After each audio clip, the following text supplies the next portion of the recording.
Hello, welcome back. In this video, you're going to understand the privilege mode in RISC-V architecture by comparing the Arm version 8 architecture. Since many of the current embedded software developers are familiar with Arm version 8 architecture, so it is a good practice to compare the two architecture. The first, I'm going to explain about the key concept of privilege level in Arm version 8 architecture. Then I'm going to explore about the privilege mode in RISC-V architecture. In the Arm version 8 architecture, there are three exception level.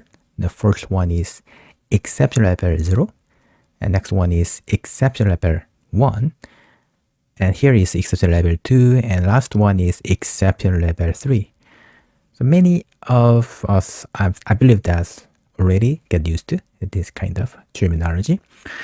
And as for RISC-V architecture, the user mode is as corresponding to the exception level 0. Usually, user application runs in the user mode in RISC-V architecture. And as you know that in the Arm version 8 architecture, the user application runs in exception level 0. Important point is user mode in RISC-V architecture is almost identical to exception level 0. And another thing we have to figure out is supervisor mode. This S stands for supervisor mode. A supervisor mode in RISC-V architecture is corresponding to exception level 1. The exception level 1, then in the exception level 1, the Linux kernel and the guest OS could be executed. But in case of the supervisor mode in RISC-V architecture, Linux kernel or guest OS run in the privilege mode. And if you turn on the virtualization and the feature, and in the Arm version 8 architecture, hypervisor will be running at exception level 2. The exception level 2 is as corresponding to hypervisor and supervisor mode in RISC-V architecture. So in this privilege level, the hypervisor can be running. And let's move on to another important privilege level, that is exception level 3 and the machine mode.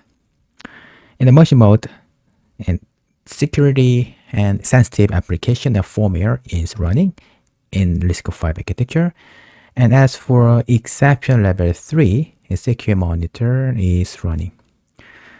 From technical perspective, machine mode is not the directory mapped onto exception level 3 because in Arm version 8 architecture, an exception level 3 they perform the additional operation just like transition between non-secure world and the secure world.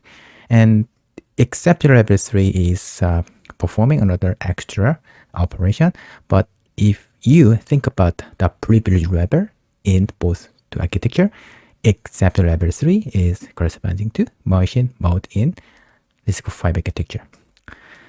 And another important question is, what is the privilege level after power on?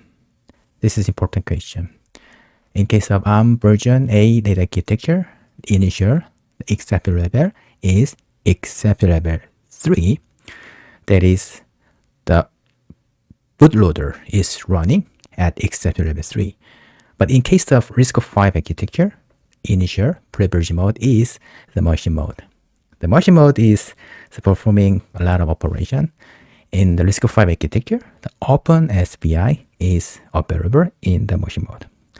So if you compare the two SCP architecture, I think that it will be a good chance to learn about the privilege mode in RISC-V architecture.